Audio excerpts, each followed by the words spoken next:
Okay, so let's look at asset disposal and the 5 steps that you would normally get there. The example that I'm using is a computer. The cost price was originally 15,000 Rand 2 years ago. Up to date, the 1st of March, your depreciation was 5,400, and that was calculated on 20% diminishing value.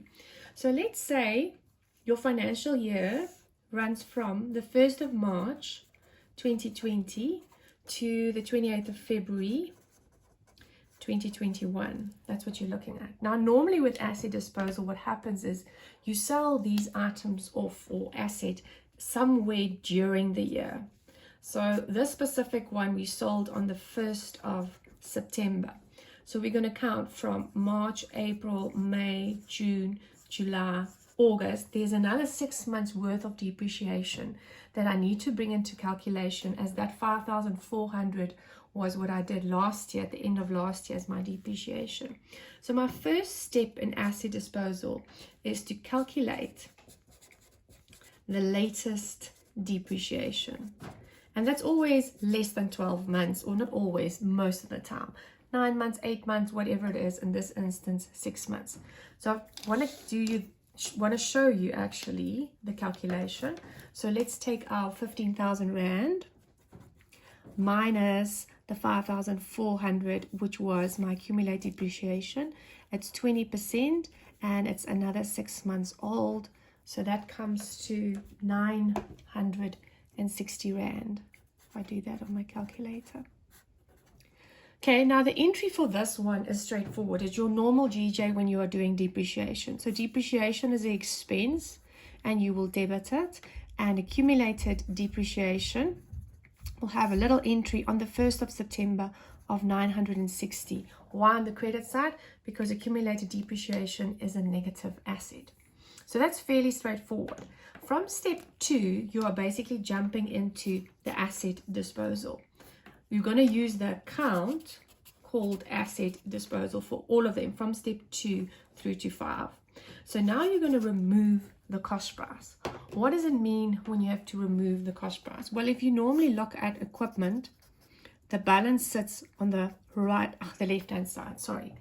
If you want to remove an asset, you would take it to the opposite side. And what is the opposite side? That is the credit side in this instance. So the 15 grand will be on the credit side of equipment, and it will be an asset disposal on the debit side. But I'm going to show you asset disposal just now. I first just want to do the one entry for each of the steps. So let's look at step 3. What else do I need to remove? For step 3, you are removing the accumulated depreciation. Okay, now again, where does accumulated depreciation normally sit? It normally sits on the credit side because it's a negative asset. But if you now want to remove all your depreciation, then you're going to have to put it on the debit side. In total, if I add the 5,400 plus the 960, I get 6,360 for that specific computer to be taken out. Look that it's on the opposite side where the balance would normally sit. Then my 4th step goes to the selling price. Now you're just going to record the selling price. And it's here that I want to bring in the asset disposal.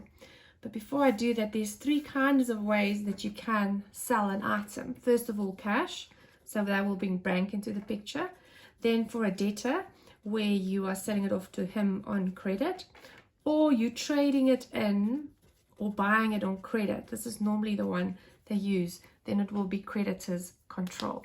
So let's see what the asset disposal account actually looks like.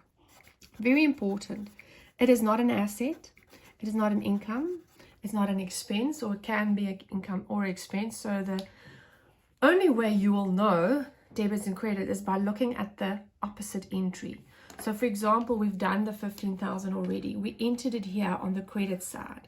So in the asset disposal, I will have it on the debit side, not knowing if there's a plus or minus, just looking at my double entry.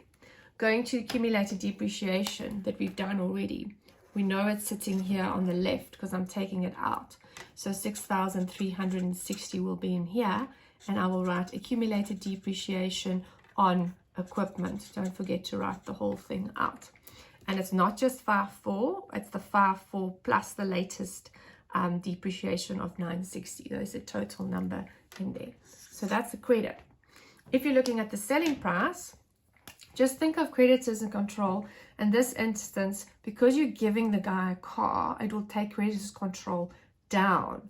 So creditors control, let's just draw a little account there actually, will have an entry on the credits. No, sorry, balance is normally on the credit side. I'm wrong. Your entry will be on the debit side. So that means in here, you'll have, okay, let's give an amount. Let's say we're getting a nice 10,000 Rand for this thing. And we put on creditors control or bank or debtors control, but we're trading it in. So I'm getting 10,000 Rand. There's my credit, and inside creditors control is going to go down because I'm giving them a computer, not a car. Okay, and the final step, that's probably the most important to the owner, is to know, what did he make? Did he make a loss or did he make a profit? So that's a big question mark. So now you can basically just refer to your asset disposal to determine that. Let me just put step 5 in there as well. You look at it like you normally would balance an account, and you ask yourself which side is the most. You've got 15 there, a 6 and a 10. So this side is obviously the most. So I'm going to put a total for both sides. 16,360. Then you take that same number, you rewrite it on the other side, and you just calculate what is missing in the gap so that it can also be 16,360 as a total. And mental maths, we can do that. 1,360 is missing, and this is actually a profit. Why? Because if you look at the double entry, profits make my owner's equity grow, so it will always be on this side, E plus. And therefore, if it's on that side, it's a profit. If you end up missing a number on the right to make this thing balance, it will be a loss. And then just lastly, to look at the word book value, because there's another shortcut instead of doing this account, how you can see if you made a profit or loss. So if I calculate the book value for this computer at the beginning of the year, so we say it was 15,000 in cost minus the 5,400. So the book value at the beginning was 9,600, and then I have to minus the other 960 as well, because that value has disappeared and gone. So the book value when I sold it was 8,640. And just comparing that to the 10,000 Rand that you got for it, you can immediately see that there was a nice profit of 1,360 as well. So that's a shortcut if you want to check yourself if you did it right.